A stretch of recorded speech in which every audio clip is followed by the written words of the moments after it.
What's up, everybody? Welcome to the Internal Leverage Podcast. I'm your host, Abraham Heisler, mindset coach, executive performance coach. Today, we're going to be talking about performance training solutions. So a little bit of backstory, I trained with my own mindset mentor years ago and did a lot of really great work when we were on calls with each other where we would dive through, deep into my psychology, into my subconscious mind, and really pick apart what are the stories that were holding me back from achieving success in my life. And that was great, right? And I would feel empowered and I would shift a lot of things inside myself. But then within a few days, I found myself defaulting back to my default mode network, right? Not to be confused with the brain operating system called the default mode network, which is slightly different. But what I'm talking about is my sort of system of operation, right? Because personal growth takes time, right? Transformation, it can happen quickly, but the way the subconscious mind works is that it takes a lot of time and a lot of repetition to really establish something, to create a whole new baseline. You can do it quick. In fact, there's actually a lot of people out there who teach you how to make a lot of money quick or how to really change in a very quick way. But this could also be very traumatic, right? Very dramatic and traumatic for people. So let me just back up for a second and say like this. If you get into a car accident, it's a very traumatic event, right? And that is that's like a comet hitting your subconscious planet, okay? So getting into cars is going to be, your subconscious mind is going to start freaking out. Now, the reverse is true. We can have sudden alterations in our subconscious mind where we all of a sudden make a lot of money or achieve a lot of success, but we have to keep repeating that on a consistent basis for that to become the new norm. And so if you look at the example of, say, lottery winners who make a lot of money, I think it's like the overwhelming majority of lottery winners are back to their previous financial state or even worse off within a few years of winning the lottery. Why? It's because their subconscious mind hasn't had a chance to catch up to this new way of thinking, this new sort of this mode of operation, how to manage your money, so on and so forth, okay? So the reason why I'm getting into all of this is because what I was finding when I was jumping off the calls with my coach is that I would feel empowered in the moment, and then within a few days, I sort of lost that sense of empowerment, and I would get on sales calls, and I wouldn't be able to really channel that sense of certainty and clarity. And of course, if you're in a sales situation or enrollment situation, if you don't have that clarity, if you don't have that certainty, then forget it, right? You're not going to be able to close a deal, because sales is all about a transference of certainty. So I basically had to do some deep researching and diving into what is it that I can do in a physiological on the physiological level, right? To really feel that certainty in my bones, right? To really, what tools can I leverage, can I use in order to feel it in my system, right? On a consistent basis, rather than just have it be some intellectual process where, there's some hypnotic suggestion and I start to get it, but then I slip back. In other words, how can I augment the mindset work I was doing with performance training? And that's really what began my inquiry into performance training. And, I've been studying performance techniques for a long time. I just didn't realize how to use the tools that I've studied for so long. So the way I like to break this down, right? Again, this is performance training solutions. The way I like to break down our performance training, and there's a lot that goes into performance, but the tools that I want to share with you today are the tools that create what's called a state change, right? They change our state of awareness or consciousness, and they bring our nervous system, they rise it to the occasion. I'm not using proper English, but basically what I'm trying to say is we can affect our nervous system to bring ourselves up into a state of arousal where we are prepared for high intensity situations, right? The reverse is also true. After a performance or a high intensity situation, a lot of people have difficulty shutting off the brain and shutting off the cortisol levels and the fight or flight, sympathetic nervous system. So we can also use certain performance training solutions, performance tools in order to bring ourselves down. All right. So the way I like to break this down is it's all about leveraging the power of the brain. And if you look at the brain, there's sort of, this is an oversimplification, but it's almost like there's two brains, right? We have the evolved brain, the neocortex, the more specifically prefrontal cortex, which is like the executive functioning. Okay, that's the part that's more rational and logical and analytical. And then we have our primal brain. We have the limbic system. We have the reptilian brain. This is what handles the bodily functions, our sex drive, our emotions, our fear, the fight or flight, all of that stuff. Okay. And if you compare the two brains with from a sort of physiological perspective, if you compare that with what's going on in the realm of psychology, they kind of sync up very nicely with the idea of the conscious mind and the subconscious mind.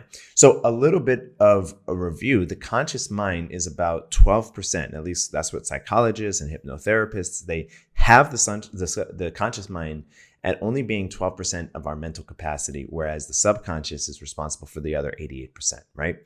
And if you think about the brain and willpower, our willpower is limited, right? We can think, I can do anything and I can push and I can hustle and I can do this and I can do that. But our ability to exert effort is limited. We only have so much, which is actually kind of beautiful, right? Because then we have to really figure out, well, then how do I use that limited resource in order to multiply resources? It's kind of like, how do I take a buck and turn it into multiple bucks, right? So our conscious mind, our limited, willpower and reason and logic, there's only so much. How do we affect the rest of our brain? So the important thing is that we have tools, we have practices and protocols to be able to strengthen both parts of our brain. So the more evolved neocortex and the more primitive limbic system and the brainstem or the reptilian brain. And so the two practices that I found to do just that are, one, mindfulness meditation, which has been shown, there's multiple studies that have been done at Harvard, at other institutions that show that even just a few weeks of doing mindfulness meditation where you're aware of your breath, you're observing your breath moving in and out, and you're able to calm the mind, you're able to develop what I call objectivity, which we'll talk about in another podcast episode. But even just a few weeks of that develops more cortical structure in the prefrontal cortex, in the neocortex. And that basically means in English that you're developing more mass, right? More of that sort of ability to control, more self-control. What's also interesting about meditation is that it shrinks the amygdala, which is the part of the brain that's responsible for your fight or flight fear response. So when you get triggered, when somebody says something and you're like ready to freak out, right? If your amygdala is huge, it's very difficult to control your emotions. But when we shrink that down, you're more in control of fear. So you can have the fear, you can come in face to face and confront it, and then choose to do what you need to do to get the job done, to be cool, calm, and collected. A quick little story about that is 20 years ago, I was the leader of my breakdance crew in college, and we were opening up for Busta Rhymes, one of my favorite hip hop artists of all times. I listened to Busta before everybody else knew who he was, right? This was back in the Leaders of the New School days. If you're a hip hop fan, you're familiar with that reference. So we're opening up for Busta Rhymes. By then, he's well known, he's famous. There's like 2,000 people in the crowd. We trained for this event for a long time. And I was like, I did all the choreography and just mapped it out. And we were all looking forward to it. It was a huge moment. And I had the crazy idea to come out onto stage using Busta's music as a sort of homage, right? Like a paying tribute to Busta Rhymes. Now, little did I know, that's actually a very stupid thing to do. You can't use the main title's music before they come on, right? Because you're kind of like stealing their fire, their thunder a little bit. So what happened was, here we are in front of 2,000 people. The music comes on. We come out. We start dancing. All of a sudden, Busta Rhymes' DJ runs up on the stage. He's like, stop the music, right? Shuts it down. He's like, you guys can't use our music. I'm sorry. You're going to have to do something else, right? Now, normally, this is a crazy situation, thousands of people, eyes on us, like we've been preparing. This is a huge moment. And it's easy for somebody to freak out and get upset or like feel despondent or shut down or whatever. And I was at that point, I had been practicing meditation for a couple years already, and I had developed this sense of objectivity where I was able to separate my emotions and just think very logically and analytically and stay cool, calm, and collected in the situation. And within 30 seconds, I was able to come up with a solution. Now, because I was so cool and calm and whatnot, my own crew thought I was playing like a prank on them or something. Like, they're like, why are you so calm right now? You should be freaking out. But I knew that wasn't going to get us anywhere. So we ended up, moral of the story, don't freak out. We ended up changing the routine and it worked fine. Like we had maybe even a better performance than it would have been. But had I freaked out, that would have never happened. Okay. So that's an example of how to stay cool and calm and how to strengthen the evolved brain, that part of ourselves, the conscious mind that's calm and relaxed and able to make decisions, better decisions. Now, here's the thing. For many years, for the last about 22 years, I've been practicing meditation and I've been cultivating that sense of self-control. However, without balancing the evolved brain with the primitive brain, then we come into problems. And I'll give you a very clear example. Instead of getting angry, because I had this power where I was like, well, I'm not going to express my anger. I'm just going to control and to do something different. What would happen was I would begin to stuff down what I deemed as more primitive, more primal emotions. Okay. And what ended up happening, unbeknownst to me for many years, but I developed back problems because all of that anger that wanted to come out of my system, I would shove it down, and I had back problems for years. When I learned how to release my anger, and one of the ways that I learned how to do that, I'm going to share with you guys in a moment. When I learned how to do that properly, my back problems went away pretty much, right? I went from seeing a chiropractor twice a week to now once or twice a year. Huge improvement. Because I wasn't in approval of my more primitive self, my more primal self, and I wasn't leveraging my primal brain, I struggled to make money. I struggled to feel empowered. I felt like a victim a lot of the times. And my love life sucked. Okay? So those three things, money, sex, and power, right? When you look at marketing, these are the three main markets of business and finance, relationships, and health. Okay? So I had back problems in my health. I under-earned in money, and my relationships were never really any good. Now, a few years ago, and this coming back to the story about when my coach was coaching me and I was realizing, look, I need to find other ways to work with myself. A few years ago, I began to experiment with various performance strategies, okay?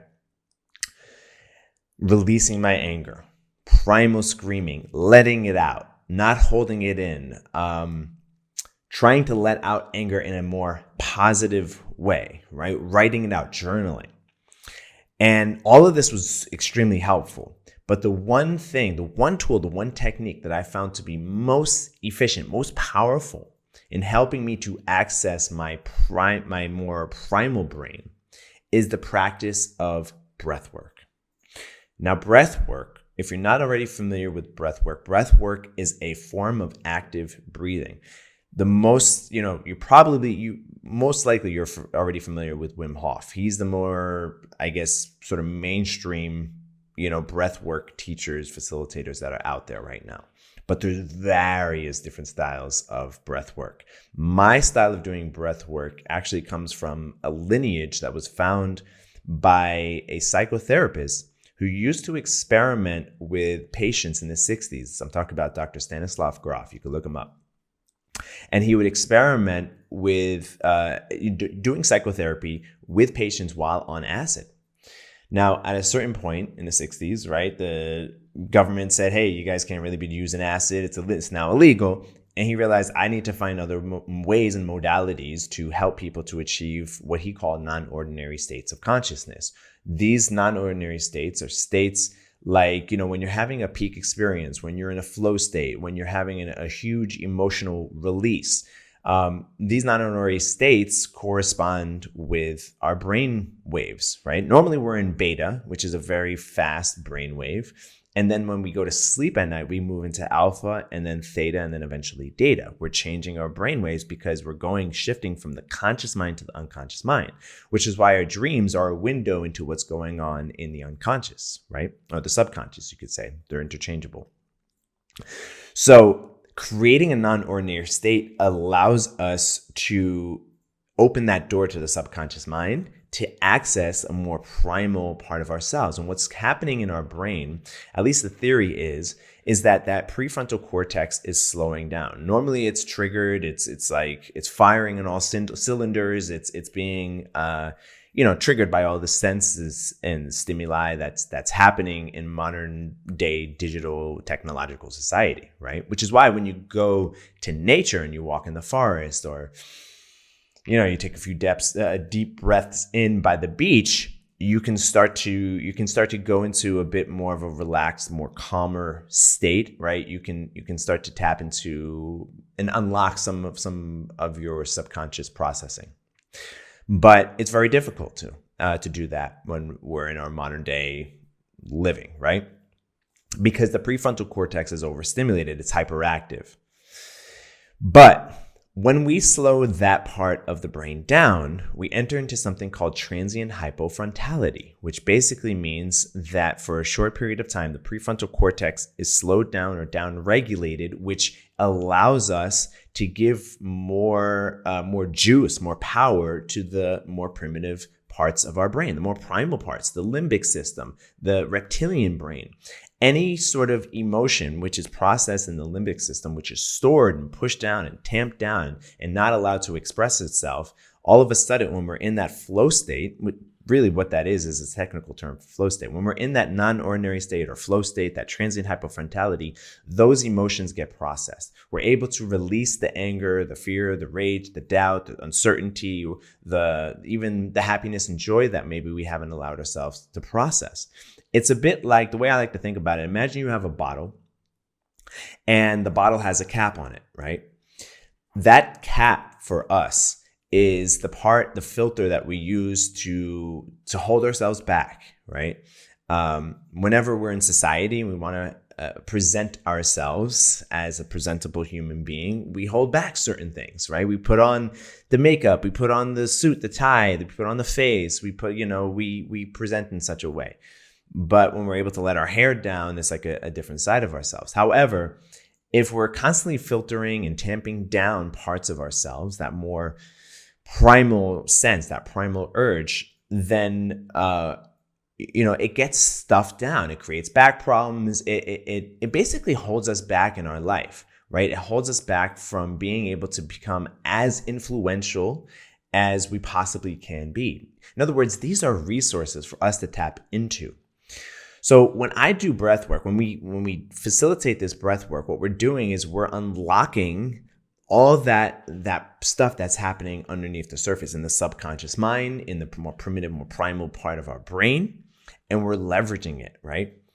We're able to express it and tap into a greater sense of clarity, of certainty, of passion, of purpose, and get out of that analytical thinking mind, analysis paralysis, procrastination, inner self-critic, like all that, catastrophizing. We're able to tap into a part of us that's much more intuitive, much more knowing, much more in alignment, you can say. And what I found is that when I'm able to use breath work and leverage these tools, I'm much more effective when I work, right? I'm much more influential. If I'm giving a speech, giving a talk, or communicating with people, I'm able to influence other people in a greater fashion because I'm using more of my brain, right? I'm leveraging more of the resources that I have available to me and not using those resources to try to tamp down and to suppress or stop parts of myself, right? So the two hand in hand, the mindfulness meditation, in order to really strengthen our ability to be in control and to be, have more choicefulness with our emotions and have more emotional intelligence in the sense of, I can sort of judge other people and communicate, interact with other people, mixed with the ability to leverage our more primal brains, is a very powerful combination, right? It's a winning combination. So this is sort of an overview of how we can, what, protocols I like to use in order to unlock the power of the mind and leverage the power of the brain. If you want to go deeper with this and you would like to learn, I actually have a free breathwork training on my website, heislercoaching.com. So go there, download the free performance training, do the breathwork, and see for yourself. I also, at times, not always, but sometimes, I will lead an entire hour-long class, which is kind of like a deep dive, but it takes a lot of work and energy. And so, the timing needs to be right. Certainly when I do my live events, and if you ever get a chance to come to one of my events, whether virtually or in person, then you'll get to experience this for yourself. I like to tell people when I facilitate breath work, it's, I use music, I use motivational coaching, and it's kind of like doing Wim Hof at a Tony Robbins event while on acid, right? So it's really powerful stuff. It's pretty amazing. And I've had, the breakthroughs that I've experienced for myself, but also have facilitated for high-level entrepreneurs is insane. Like I've heard of, people have told me things like they've been avoiding certain clients and certain prospects, for years, maybe not years, but for a long time. And after doing breath work, they have the certainty and the clarity to go out and start closing deals. I've had other people develop a lot of clarity around what to do with their business next and to grow it to the point where it's now at 7 figures. I'm thinking of specific people and specific instances. But it's insane the sort of the level of clarity that flows from this practice of doing breath work, and of course the certainty and ability to be of influence is absolutely incredible. And for me, I believe it's only a matter of time before this information is widespread and really accessible to the masses. I think we're like a good 10, 50, maybe 20 years away from that.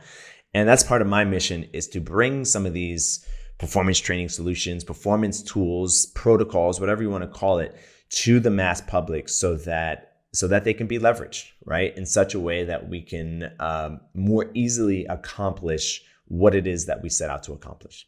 So I hope this is helpful. I know it's a little bit of a high level look at some of these performance trainings, but I want to introduce it and give it to you in a way that makes sense. It's not woo-woo. But is backed up by science and is something that hopefully is sort of intriguing and exciting for you. I hope that's helpful. This is Abraham, and I'm signing off.